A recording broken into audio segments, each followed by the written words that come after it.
Hi, it's Danny. How about a mini seated video about abdominal muscles, how they move, how they function?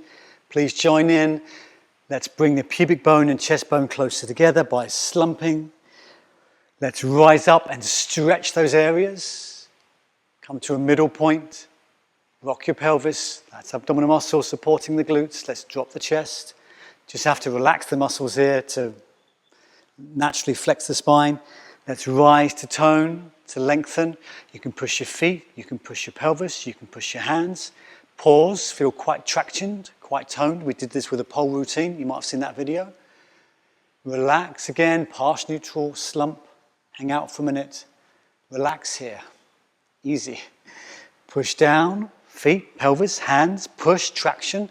Open up your chest muscles, breathe in, look up. Now from there, just release ever so slightly. Let your eyes come back to natural level. Find your neutral position. Do a little hip hinge here. Let's come forwards to rotate. You can slide your hand down your knee.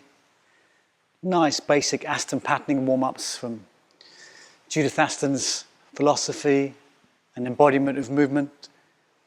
To rotate here. How about we drop in a few side bends as well? Some of these standing earlier videos in this series.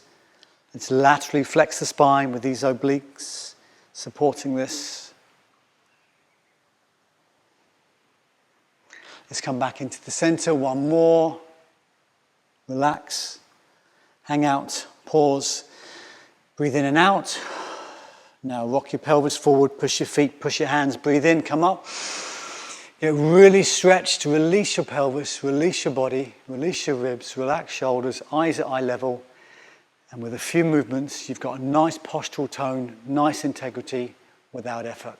That's one of the goals of natural movement, is to have good posture, good integrity, good strength, good fitness, good flexibility in the most effortless way.